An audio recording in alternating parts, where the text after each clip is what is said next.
But We yes, are live. Okay. it's good to be here. Let's have a look. See now, let's see, just before I start chatting, let's make sure people are actually in with me.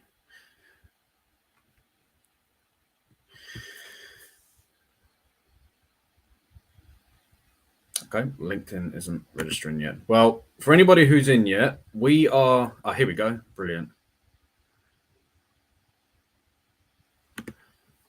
So we are streaming to 3 different locations now. So anybody who's in right now, if you have any issues with the LinkedIn live stream, that probably means you can't even hear me saying this. But if you can, then in the chat, there are links to my Twitch feed and YouTube live feeds. So check them out there. Hopefully they'll be a little bit less temperamental than, hey, Corinda, how you doing? Corinda, you are awesome. You're always the first person to say hello on these. I do appreciate it.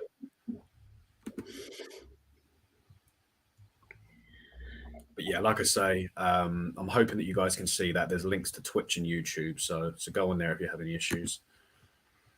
Is Corinda on LinkedIn or looking at it from elsewhere? LinkedIn. That means it's working then. Yes. Yeah, so we've got one person on Twitch as well, which is good. Mm-hmm. So whoever you are on Twitch, say hello. Come on, don't be shy. Say hello. And so today we have 3 platforms. Tomorrow the world. Absolutely.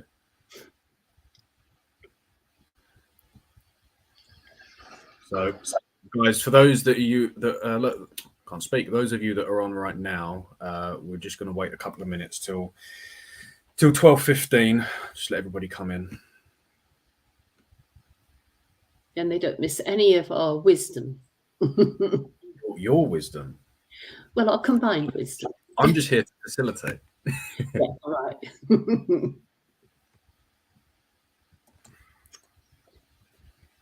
Usually LinkedIn gives a count of how many people are on.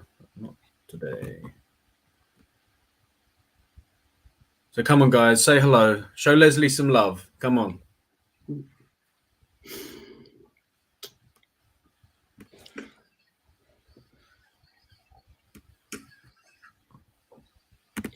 I love that it says I'm in a show. I feel like I should be singing and dancing or something. You're in a show. You're in a studio. Yeah. Streamyard Studio.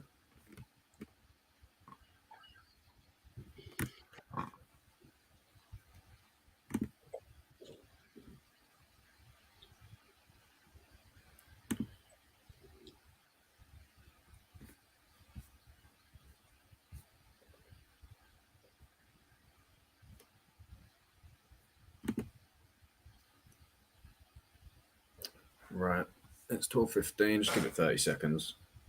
Anyone else who wants to join?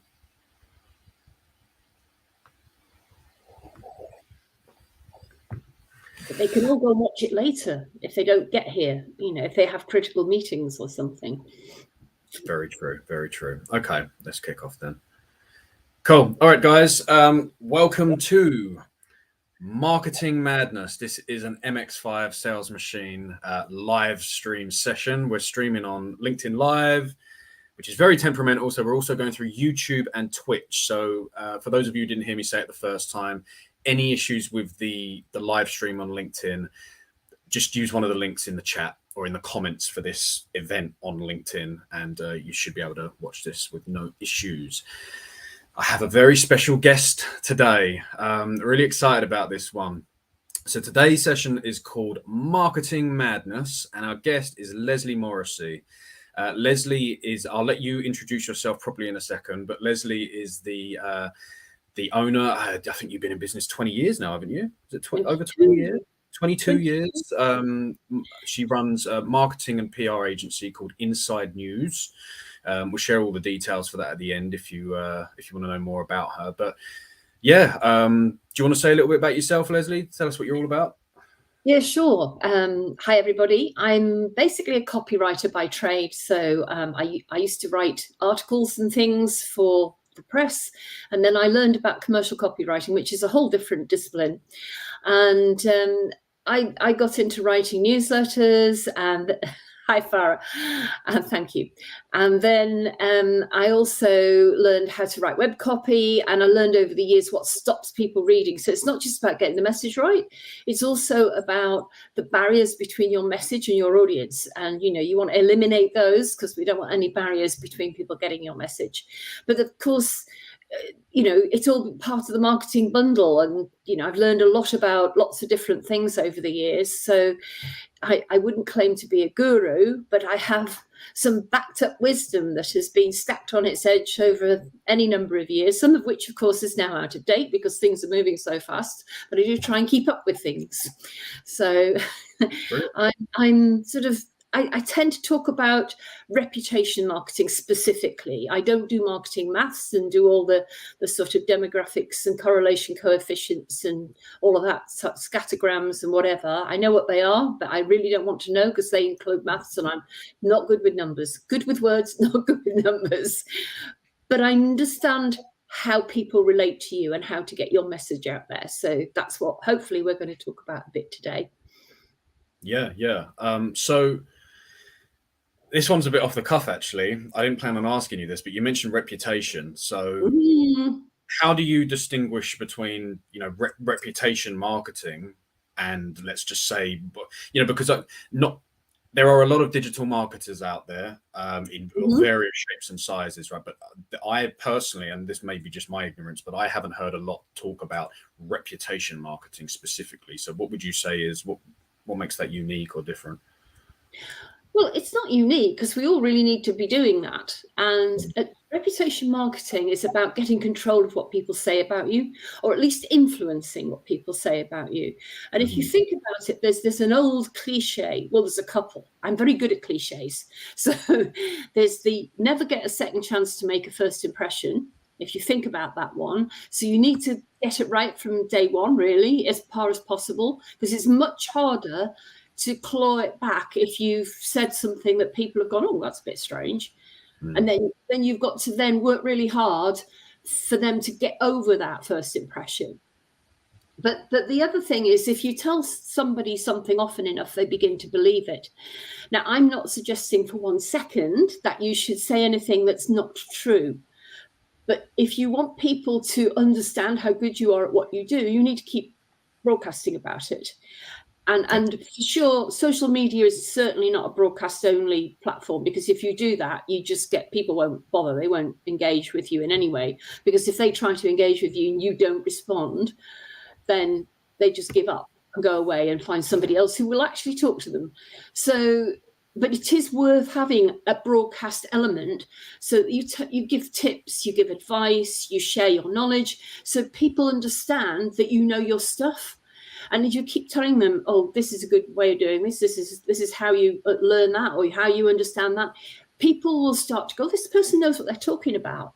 So you're actually building a sort of reputation out there for somebody who knows about an area of expertise.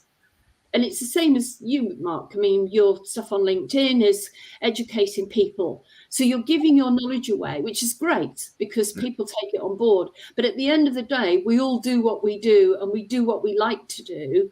When it comes to things where we're less comfortable, we want to work with somebody who clearly knows what they're talking about. And that's what you're doing, demonstrating that you do. Yeah. But then you need some help. You go to the person that you know knows their stuff. It's as simple as that, really. And that's what marketing is about. It's about educating your audience that you're the right person to talk to. So, I mean, that. Yeah, I like it. Yeah, I mean, that's my ethos with what I do with the, as you say, with the LinkedIn content. I've heard people say, give your best stuff away for free, or, give until it hurts and then give some more. Like Mother Teresa said that, I think. And I think some people, I mean, tell me what you think about this. Some people are a little bit reluctant to do that because they think, well, if I share all my secrets, they're not going to want to work with me. But Absolutely. And my clients say that to me all the time. Oh, I don't want to give away all my secrets because people won't need me. And I'm like, that's not true. Because if you give them the information and they decide they're going to do it themselves, they probably aren't the people who are going to pay for you. They're probably on a very tight budget or reluctant to spend money on things that matter. And therefore, their business probably isn't going to do that well. Because you do have to invest in your business, and it's better to have an expert to make it easy than it is to spend hours and hours and hours trying to do something you're not familiar with yourself. Yeah, and if you don't go into it with the expectation of turning everyone in your audience into a paying client, you will, even if you take a selfish view of it, you're still going to benefit from that because they become advocates for you. They become, even if it's just a case of they engage with your content because they're finding it valuable, that then spreads your reach, obviously, and gets you out to more people. So you kind of hinted at it here. I mean, that seems to be, how can I phrase this? Do you see this a lot with the people that you speak to? What maybe you could talk a bit about some of the mistakes, the issues that you see with small businesses, pitfalls and things like that. Yeah, and the biggest mistakes that I see people make is they don't try and see things from their prospective client's point of view. Right. So, I mean, you've heard me talk about this before because it's something that I'm sort of quite on a soapbox about, and that is, it's not all about you. It's not your website, for instance, or your social media feeds or your blogs should not be about you. And I mean, particularly if you look at PR, people talk about PR, getting articles published, but people talk about press releases. But most press releases no chance of getting published because they're about things that aren't interesting to other people. They're interesting to you as a business owner, that you might have just launched a new product or a new service. You might have got a new member of your team and your team is growing. You might have moved to a new premises or moved into a premises from home. And that's really exciting for you. But to be honest, the rest of the world don't care. They have no interest in that. It doesn't impact on them in any way, shape or form, unless they're a client and the new member of staff is directly talking to them. But, that's a tiny, tiny, tiny percentage of the people that read. So today's PR is much more focused on things like thought leader pieces, profiles, how I did this so that other people can go, oh, well, if he can do it, I can do it, that kind of thing. And it is about getting into the right publications. So it's, people say, oh, I want to get into the dailies, the big nationals. Yeah, but is there readership, your readership? Is it the people that you want to reach? And I had a situation living out in the Middle East, and I was working with a newspaper, bizarrely, doing some development and training.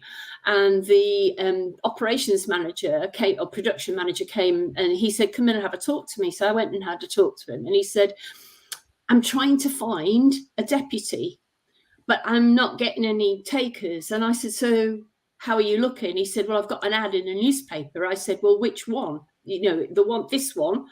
And he said, no, I've put it in the Telegraph. I said, well, in England? He said, yeah. I said, so why? He said, well, they've got a massive circulation. Lots of people read it. I said, yeah, but how many of them are qualified to do the job that you want them to do? And he went, don't know. I said, so is there an industry publication for your, press, production? He said, well, yes, there is. But it's only got a sort of circulation of about 3,000. I said, but how many of those people are the right people? He said, 3/4 of them. Right. The rest of the case. And this is the same when you're trying to get your message out. You need to be on the right places, not just for PR, but things like social media. So if you're B2B, then is Facebook the right place for you? Are your audience not just on the platform, but are they in the business headspace while they're on the platform? So, and you think about it, you say, well, there's lots of managing directors or whatever you're trying to do on that particular social media platform. The question is what are they there for? Because if they're like me and all they're using Facebook for is to stalk their children, it's sort of, they're not thinking about business. That's why on things like Instagram and Facebook do very, very well for B2C.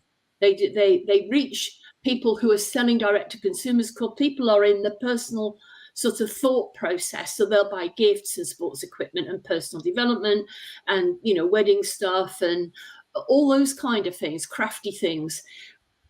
But whilst I'm not saying don't have a presence, but that shouldn't be your primary focus. You need to think about where your target audience hangs out and go there. And then, you know, you're not trying to get past barriers that you know, are because people aren't thinking about what you're trying to offer. So they have to sort of change gears to do that. And it's the same on a website. You know, I say, people say talk to the hand. I'm not talking about it in that way. But if I do that, you're looking at hand and I'm looking at hand. You heard me say this before, because this is one of my things. I'm not seeing what you're seeing, because the back of the hand looks different to the front of the hand. And that's a bit like being inside your business. You can see all the lines and the wrinkles and the spots and what have you on this side. And on that side, it's reasonably smooth and it's a nice sort of clean image, providing you haven't been playing in the mud, of course. But it's about you seeing too much detail when you're inside your business, and you have to learn to see it from the other side to know what your ideal client wants, is interested in, and then give them that.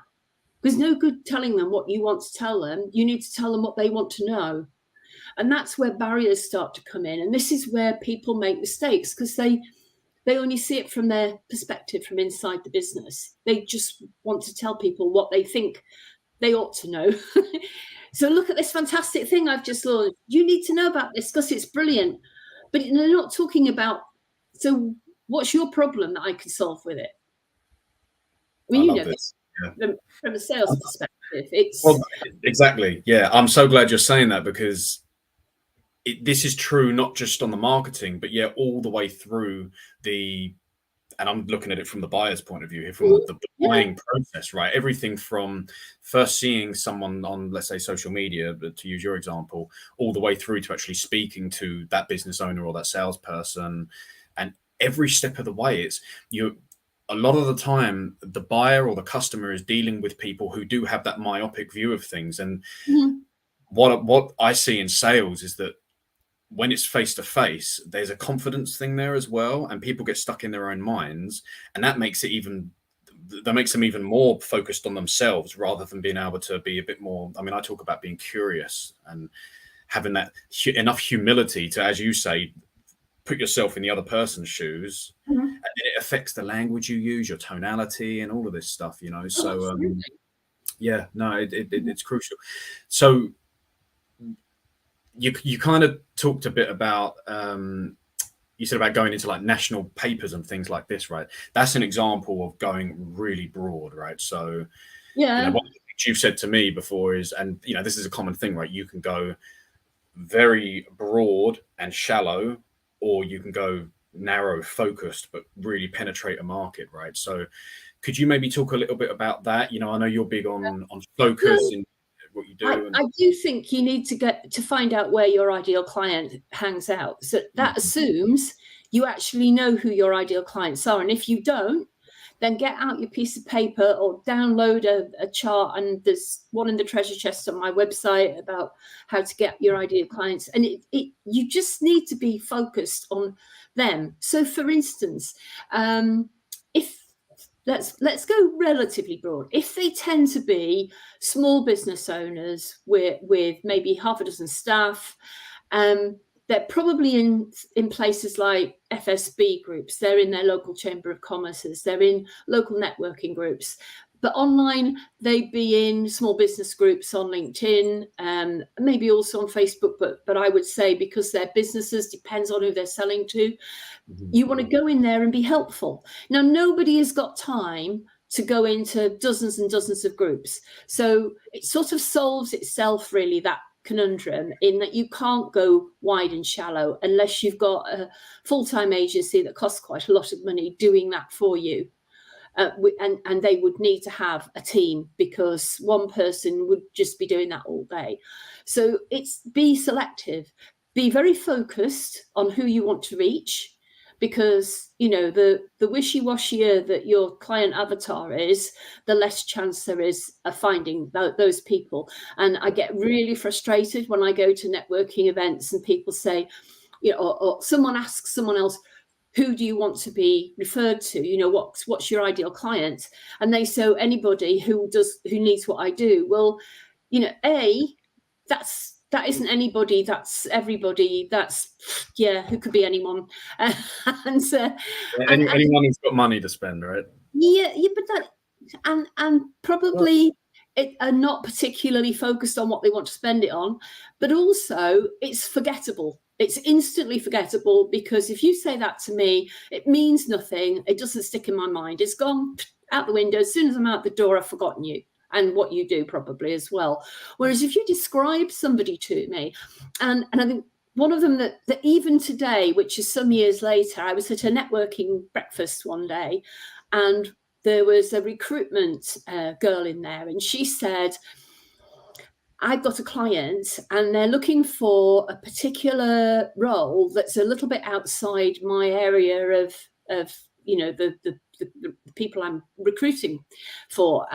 So she said, does anybody know somebody who'd be interested in a junior hedge fund position in a finance company? And I mean, those are pretty bloody specific, let's be honest. And I went, oh, I know somebody who's interested in hedge funds. Now, as it happened, that wasn't the role he was looking for. But that stuck in my mind to the point that when I got home, I contacted him and said, there's this possibility come up. Would you be interested? Now, that made me take action. Whereas, you know, and anybody in that room who knew somebody who was anything to do with sort of finance and hedge funds would probably have done something similar. But the fact that she said that made me take action, because it clicked in my mind. I know somebody who that may match with. Whereas if she said, oh, anybody who's looking for a financial position, I would have gone, you know, nah. But it was just, and it's that level of specificness, if such a word exists, which being a writer, I should know that, but you know what I mean. I do know the word, but I don't want to be pedantic, so I won't say it. But it's not, yeah. Sorry, I'm showing you up in public. I'm gonna. That's all right. I'm not perfect, and I write things incorrectly from time to time. That's why I've got spell checkers, and somebody else always edits anything serious that I write. Yeah. But it is, I would say, narrow and reasonably deep, only because of time. Because if you spray everything out and you hope some of it sticks, you know, it's a really thankless task. And you just then get to the point where you go, my social media is not working, or my blogs, I might as well not bother writing them. Nobody's reading them. And that the reason for that is because you haven't got your focus right, and you're not telling the audience the things that they want to hear. So a couple of thoughts from that. I like what you said about going reasonably deep, because so in some sales circles at the moment, I see this on LinkedIn, there's a debate between personalization and relevance, and how you can scale both of those. And this is obviously in the context of a sales team, or being able to have a good amount of activity, right, to generate sales opportunities, you know, sales pipeline. And I like the idea of relevance at scale, because it's kind of what you're talking about with going reasonably deep, where you can go to someone or an industry or whatever it is with a message it's relevant enough, but it's not so hyper personalized that you're spending like an hour preparing a message for a single person, if that makes, or a very tiny niche, you know. So I suppose I'm just saying what you just said in a slightly different way. But another thing you made me think is, so I did a session yesterday that was all about ideal customer profiles. And one of the things I said is that it flows into your value proposition, you know, your how you actually introduce yourself and state the value that you offer to someone, right? And I think, do you think that for some people, especially for people that are starting a business or small business owners, you know, there's the whole thing of, you know, you write a business plan and it just sits in a drawer somewhere, you never do anything with it. I feel like there may be that people have that impression of doing an ideal customer profile or a buyer persona as well, where it feels a bit like an arbitrary exercise. But No, it's I don't. understand Yeah, how I don't agree, because I mean it's quite as simple as something like let's take links. We've got some people from LinkedIn. Let's look at the LinkedIn profile.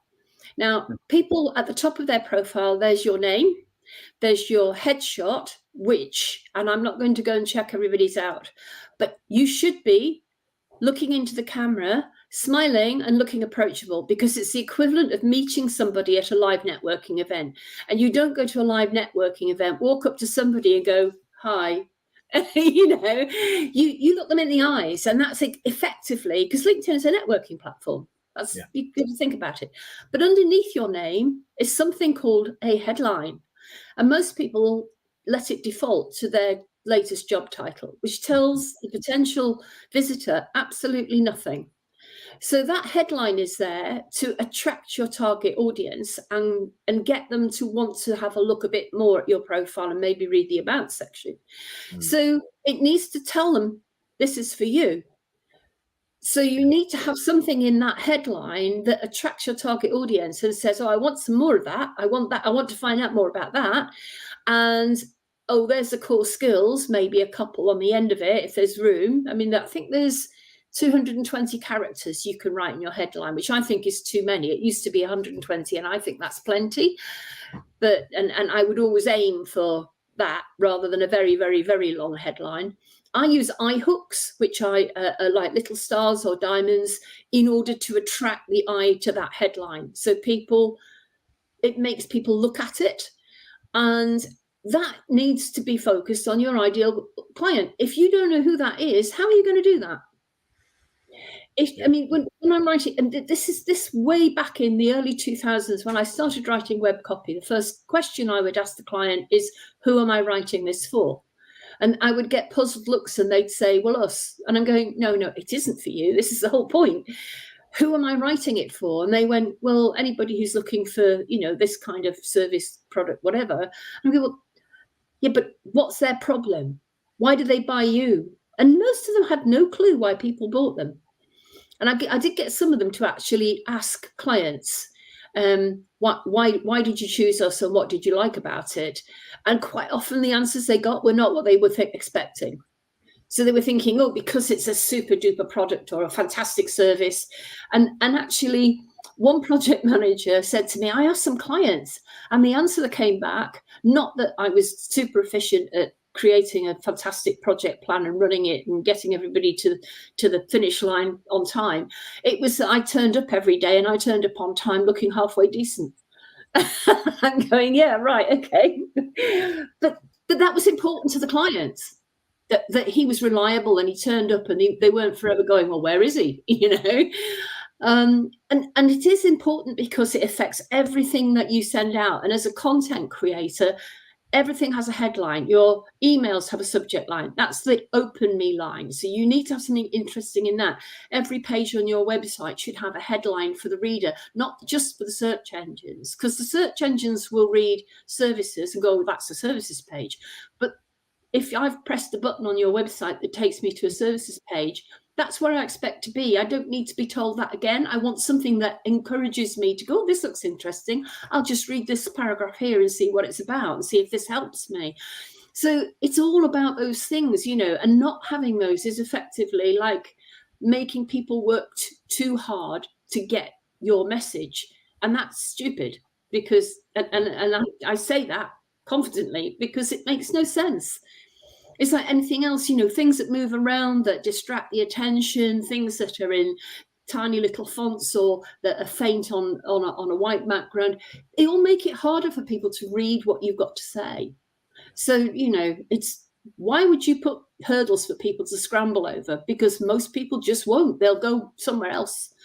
We flick. If we don't get it, we've gone somewhere else next. No, it's right. It's right. And just to kind of reframe what you just said, yeah, you're speaking a different language, aren't you? You're not by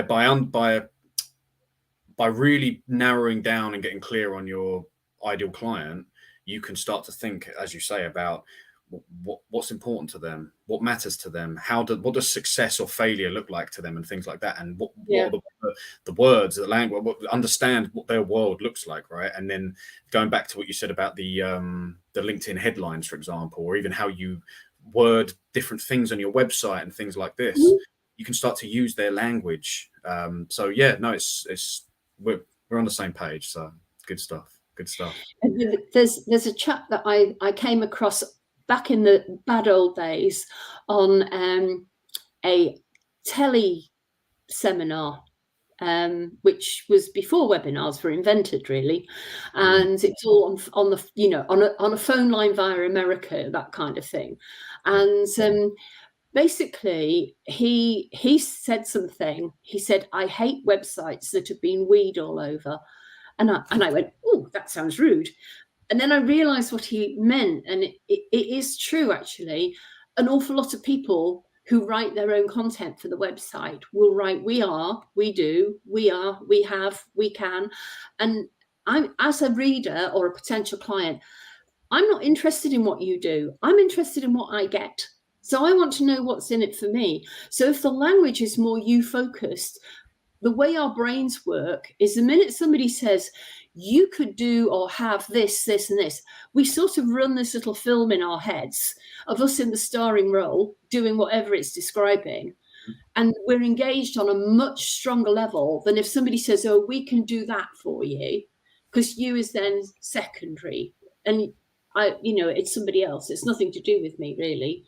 So I'm not engaged at all. Yeah. So the words to start the phrases with you, and you can say the same things. It's just a way of repositioning the thought. So it's focused on the reader. It's not about you. It's about them. Farah's enjoying her Costa while listening. Yeah. Brilliant. That's Please, Farah. That's amazing, Lesley. So we've only got a little bit of time left. We could debate this for today. Does anybody have any questions or anything? I was hoping to save a few minutes for Q&A, but I didn't want to disrupt the flow of wisdom from Lesley's cranium. So anybody got any comments, any questions? There must be something. Just give it a second. But something that you said to me before was about how, just going back to what we said about, wide versus narrow and all of that stuff. You did also say, it's always one-to-one. And does this tie into the saying, like, not weeing all over your stuff and all that? Well, yeah, and also very narrow. If you say one-to-one, that's very specific, isn't it? So how do you kind of contrast that with when I'm sort of editing stuff for people, I find an awful lot of people start talking about they, or they send an email that is clearly to their list, and they say, "Hello, everybody." Well, you're not talking to everybody, actually. You're talking to them one at a time. And when you start talking about they and their, people don't see that as being them. So you need to say you and your, and it is about speaking to people, like even in writing and on your social media, it is like talking to one person. And you have to remember that, because you're not talking to a group. You're talking to individuals who are all consuming it one at a time, even though, maybe in a time frame, maybe at the same time. So I mean, I've been on, think of one example, a mailing list that I've been on for years, and the guy sends out emails, and they're going out to hundreds or probably even thousands of people, but he'll start it with like, "Hey buddy," or something like that. "Hey buddy, I thought you might like this." So absolutely. So we've got a question from Farah. So she says, "Lesley, why do you think people are afraid to put themselves out there?" Well, that depends on what you mean by put themselves out there. Not everybody's comfortable sitting in front of a camera, or even standing up in front of a group. And I think if you're running a business, you sort of have to get over that a little bit. But I think it's like anything else, you know, there are people who are shy, who are introverts, and there's always that imposter syndrome where we all think, oh, if I say that, people will think I don't really know what I'm talking about, and they'll start, you know, questioning me, and I won't know what to say. And that's not true. And I learned that a very long time ago. In another lifetime, I used to do management training. And I can remember the first couple of times I stood up in front of a group of managers, and I'm thinking, I've been a manager for like 5 years and have been training for 2 or 3 of them. And these people have been managers for 20 years. What have I got to teach them? And I rapidly discovered a lot because they hadn't had any training and they had never been taught how to manage people. They'd just been put in a situation where they had to get on with it and do it. So you never, I think people doubt themselves, and I think you should learn to tell yourself you're actually good at what you do. I mean, we all suffer from imposter syndrome. I've been doing this for years and years and years, well, decades. And I still now and again go, ooh, I don't know if people will think that's worth knowing or whether they'll believe me, but I'm sort of getting over that quite well because I'm quite old now. I'm sort of going, yeah, actually, I'm quite good at what I do. Maybe in another 20 years, you'll finally be like fully sure of yourself. You know? I'll be with a Zimmer frame, by then. Brilliant. So Farah makes a good point as well. There are many ways to put yourself out there. Certainly videos is not for everyone. And, you know, there are loads of options now. With the tech that's out there are loads of ways of doing it. And even if you do videos, you know, I'm a big fan of video prospecting from a sales point of view, which is one-to-one, which is still video, but it's not the same as going live or doing YouTube videos and things like that. So there's scales to it as well. See, Farah's, she's picking her brains today. Look, what is the best social media platform in your opinion, Lesley? That's a how long is a piece of string question, Farah. It depends on who you're trying to reach. You know, they all have their place and they're all different. And I'm not an expert in all of them. So, you know, I can talk to you a bit about LinkedIn and about Facebook and Instagram and Pinterest, but you're an expert on TikTok. You know so much more than I do. I have no clue how to make TikTok work because I don't see it as my platform, and I'm not at the point to learn a new one. So, yeah, I mean, YouTube's a social platform and people like to do that as well. But then some people just prefer to write. Like, I mean, I'm more comfortable writing than presenting, but I'm okay presenting. I'm an introvert, but I'm not shy. And people say you're an extrovert. I'm going, no, actually, I'm quite like my own company, and I like not talking to anybody for days. But the social media platform question is, there is no answer to that. It depends.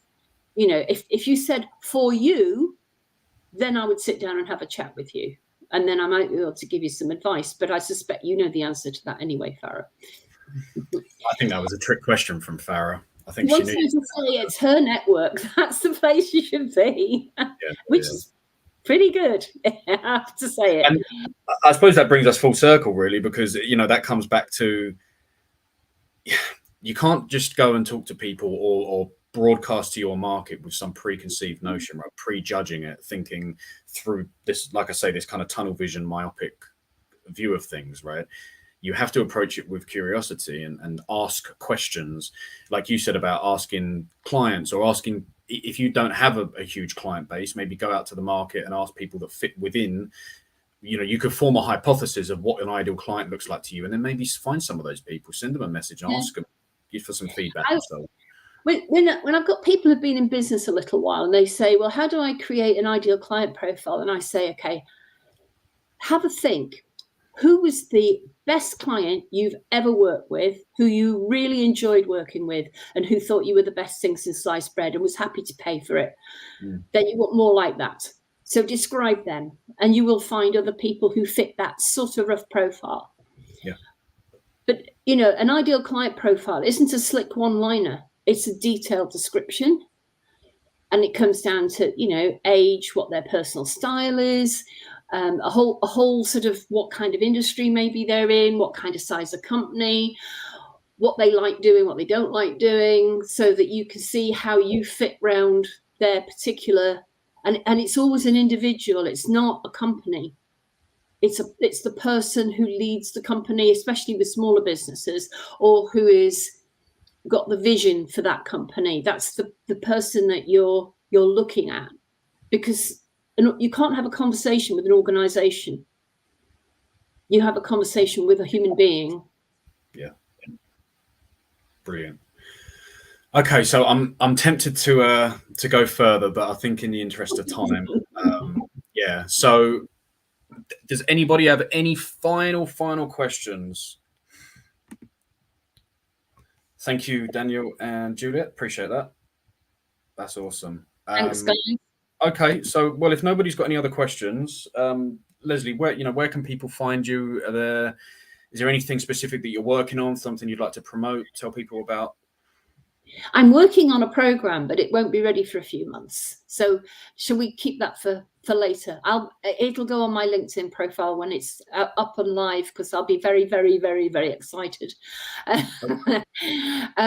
You can find me at my website, insidenews.co.uk, and if you want some freebies, there's a treasure chest on there. Yes, it is my lead magnet. Yes, you will have to part with your email address in order to get into it, but there's a load of free downloads in there, and you will then get all my sort of wisdom every couple of weeks on the blog as well, sent directly to your inbox. And if you want to unsubscribe, of course you can, because it's all done properly. So yeah, go and fill your book. Why don't we do a deal then? When this mysterious thing of yours launches, or shortly before it launches, when you're ready to talk about it a bit more, why don't we do this again? We'll do another session. Yeah, sure. We'll dig a bit deeper into some of these topics, and hopefully all these lovely people. Sorry? It's got a name. It's called the RAVE Toolkit, and RAVE is my acronym, and it stands for Reputation, Authority, Visibility, and Expertise. There you go. And come on, I know your tagline. Come on, you got to say it. The rave. People rave about you. Yeah. There we go. Awesome. I'm tempted. If you've got 1 or 2 more minutes, there's one more question from Daniel and Juliet. Any tips for LinkedIn Lives? That's your question. That's nothing to do with me. Well, oh man, I've only been doing this since last week, so I don't know. I would say just jump into it.